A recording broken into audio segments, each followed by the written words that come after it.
সকলকে অনেক অনেক ভালোবাসা জানিয়ে ব্লগটা শুরু করছি। আর আজকে আমি বিকালবেলায় ভয়েসটা দিচ্ছি, কারণ সারাদিন অনেক কাজের মধ্যে থাকতে হয়, অনেক জায়গায় যেতেও হয়, ভিডিও করতে পারি না, করে উঠতে পারি না। আর এগুলো এই টেবিল ক্লথটার ছবি ছিল, তোমাদের সাথে ছবিগুলো শেয়ার করলাম। আর এখানে দেখো রাস বসে গেছে আমাদের, এখানে নয়, উলবেড়িয়াতে রাস বসেছে। তা সেই কারণে বাবু, পুটাই, তারপর আমার দাদার একটা ছেলে, আরও একজন, ওরা যাচ্ছে। আর আমাদের এখানেও বসে, বান্টিকে নিয়ে যাওয়ার ইচ্ছা আছে। ওরা যখন যাচ্ছিল আমার খুব কষ্ট হচ্ছিল বান্টিটার জন্য। তোমাদের দাদা ভাই থাকলে কিন্তু নিয়ে যেত। গত বছরেও আমরা বান্টিকে রাস দেখাতে নিয়ে গিয়েছিলাম। দাদা ভাই, বান্টি ওরা বাইকে গেছিল, একটা দাদা নিয়ে গেছিল। এবারেও নিয়ে যাব, যেভাবেই নিয়ে যাই না কেন তোমাদের সাথে শেয়ার করব। এই বাড়িতে আসার পর অনেক জামা কাপড় কাচতে হচ্ছে, যেহেতু আগের যে ভাড়া বাড়িটায় সব কিছুই রেখে চলে গেছিলাম বাবার বাড়িতে। ওখানে গিয়েই আমার জীবনে দুর্ঘটনাটা ঘটে। তারপর তো চলে আসি বাড়ি ছেড়ে, ভাড়া বাড়ি ছেড়ে অন্য বাড়িতে। এবার প্রতিদিনই কাচার জন্য বেরোচ্ছে, কিন্তু কাচাকুচির পর না, বিকালের পর থেকে খুব অসুস্থ হয়ে পড়ছি। তার জন্য 2 দিন করে রেস্ট নিচ্ছি, আবার 2 দিন করে কাচছি। তা মোটা যেগুলো কাচাকুচির সেগুলো কিছু করে করছি। আর এখন তো বাচ্চা 3টে, পুটাই, বাবুর, বান্টি, সকলের আমাদের কাচতে হচ্ছে। জলের অথবা জামা কাপড় মেলার কষ্টটা হচ্ছে না, এই একটু ছাদে দিয়ে গেলে। আর যেহেতু অনেকটাই বেলায় আজকে দিয়ে যাওয়া হয়েছে, তার জন্য শুকায়নি, অনেক কিছুই শুকায়নি। ভিডিওটা আগে খুব আগ্রহ নিয়ে করতাম, দাদাভাই যখন ছিল, করতেই হবে, তোমাদের কাছে আসতেই হবে। এখন জানি না কেন সব সময় আনমনা হয়ে থাকি, ভিডিও করব, তোমাদের কাছে আসব, এটা মাথায় থাকে, কিন্তু ভিডিওটা যে শ্যুট করতে হবে, তোমাদের কাছে নিয়ে আসার জন্য এডিট করতে হবে, সেটুকুর ক্ষমতাও যেন নেই। যতই বলি কষ্ট ভুলবো, এগিয়ে যাব, কিন্তু সম্ভব হয় না। আর এটা একদমই ঠিক, অনেকেই বলে যে যার সাথে হয় সেই বোঝে। তা অনেকে অনেক রকম কমেন্ট করো আমাকে, কেউ বলে বান্টির বেশি কষ্ট, তোমার কষ্ট তো ভুলে যাবে, কেউ বলে বাবুর কষ্ট। কিন্তু আমার যদি মত বলি, একটা পুরুষ মানুষ যখন চলে যায়, আমাকে দিয়ে আমি বলছি, সব থেকে কষ্ট বোধ হয় তার স্ত্রীর হয়। যদি স্বামী স্ত্রীর ভালোবাসা থাকে তাহলেই। সন্তানরাও একদিন এগোবে, তাদেরও সংসার হবে, তাদেরও আলাদা জগৎ তৈরি হবে। তারা ভুলে যাবে বাবাকে বলছি না, মনে থাকবে, কিন্তু তারা ওটাকে রেখে এগিয়ে যাবে। বাবা মায়েরও আরও সন্তান আছে, তারা সেই সন্তানকে রেখে, যেটা আমার শাশুড়ির সাথে হয়েছে, ফোন করেছিল, তিনি দিব্যি আছে, ভালো আছে, আমাকে বলল তুমি তোমার মতন জীবন শুরু করতে পারো। তখন আমি বললাম যে তোমার ছেলেকে বলে কোনোভাবে জীবন শুরু করতে পারবো, এটা আমার কল্পনার বাইরে। তারপরেই আমি আমার মতামতটা তোমাদের জানাচ্ছি। যে শুভ বিকাল, তোমরা কেমন আছো? সবাই ভালো আছো? আর আমি ভিডিও ঠিক মতন করেই উঠতে পারছি না যে তোমাদের কাছে নিয়ে আসব। আজকে 2 দিন পর অনেক কিছু আবার কাচাকুচি করলাম, কালকেও করব। এই কম্বলগুলো সব তোমাদের দাদা ভাইকে শোয়াতাম, একসঙ্গে তো পারবো না, কারণ ওকে তো অনেক মোটা বিছানা করে শোয়াতাম, একসঙ্গে পারবো না। এই যে এই কম্বলগুলো, এই যে এইগুলোইতে শোয়াতাম। তা একসঙ্গে পারবো না বলে দুটো দুটো করে কাচছি, কালকেও আবার কাচবো। এখনও কাঁথা কম্বল আছে, যেহেতু এই বাড়িতে থেকে বাপের বাড়িতে চলে গিয়েছিলাম, সেই কারণে এই বাড়ির জিনিসগুলো সব রয়েই গেছিল।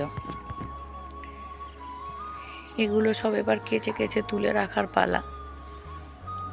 অনেক দিন পর এইভাবে ক্যামেরার সামনে এসে তোমাদের সাথে কথা বলছি। এতদিন সেই সাহসটাই করে উঠতে পারিনি যে তোমাদের কাছে আসবো, ভয়েস দিয়েছি, কিন্তু এইভাবে দাদা ভাই চলে যাওয়ার পর আসলাম।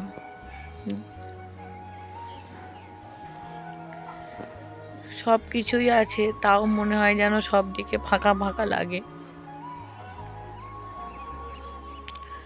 কথা বলতে আসি না তোমাদের কাছে একটাই কারণে, নিজেকে ধরে রাখতেই পারি না, তাই ক্যামেরার সামনে আসতে চাইলেও আসতে পারি না তোমাদের কাছে।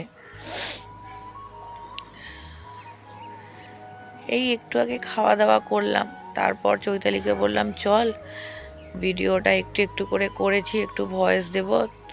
তখন বলে চলো ছাদ থেকে তাহলে জামা কাপড়গুলো তুলে আনি, এনে সব কিছুতেই দাদাভাইকে খুঁজে পাই, মনে হয় সব কিছুর মধ্যেই ও আছে।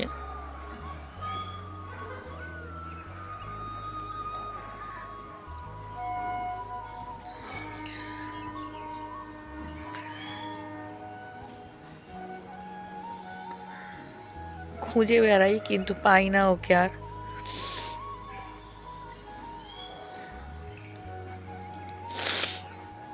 আর চলো এবার নিচে যাই, জামা কাপড়গুলো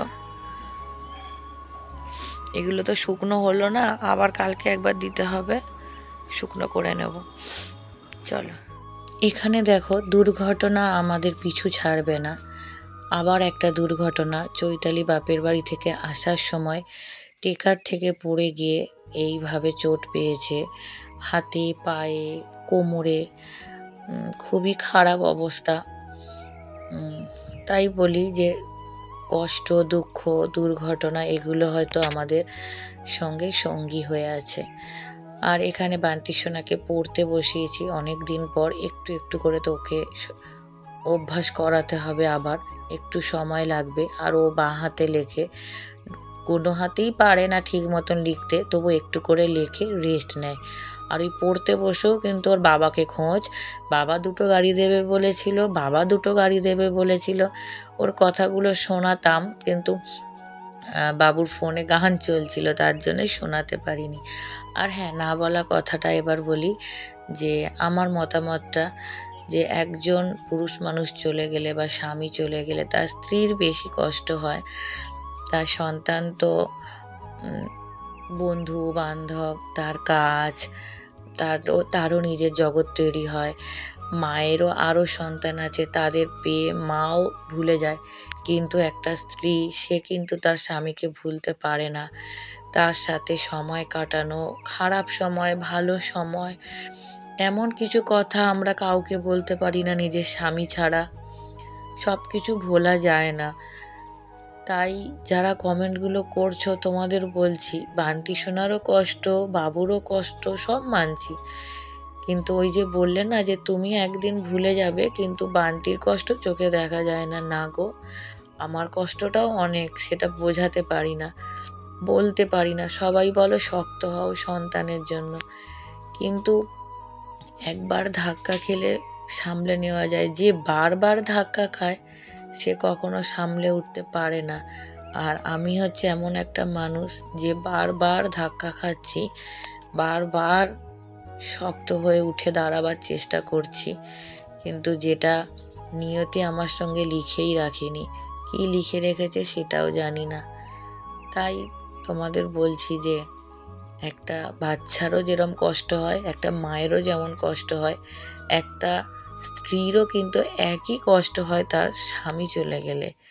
স্ত্রীটাকে কখনো তোমরা অবহেলা করো না, যে স্ত্রীর কোনো কষ্ট নেই।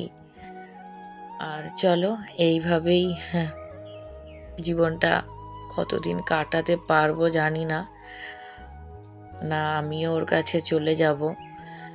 ওটাই আমার মনের ইচ্ছা, কিন্তু ভগবান এই ইচ্ছাটাই পূরণ করছে না। আর এইভাবে দেখো ঘরটা একটু একটু করে গুছাচ্ছি। সংসার তো বলে না শুধু মাথা গোঁজা ঠাঁই, তাই এইভাবেই রোজই একটু একটু করে গোছাই। বাঁচার চেষ্টা করছি নিজেরা নিজেদের মতন, আমরা আমাদের মতন একটা জগৎ তৈরি করছি। আর এই বারান্দার মধ্যে রেখেছি সবই দরকারি জিনিস, যেগুলো ধুয়ে শুকনো করে সব বস্তায় ভরে ভরে রাখছি, যেগুলো শুধু প্রয়োজনের অতটুকু জিনিসই ব্যবহার করছি।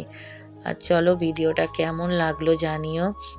আর এই যে কাকু ওখানে চান করছে, কাকুর চানের পর তারপর আমরা কাজ করব।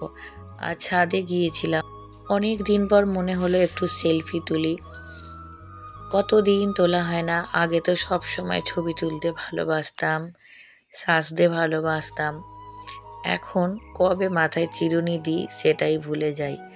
ছাদে আসলাম বলে মনে হলো একটু মাথায় চিরুনি দিয়ে আসি। আর তোমাদের কাছে আসবো বলে তাই মনে হলো যে এলোমেলো চুলে কেন আসবো, একটু ঠিকভাবে আসি তোমাদের কাছে।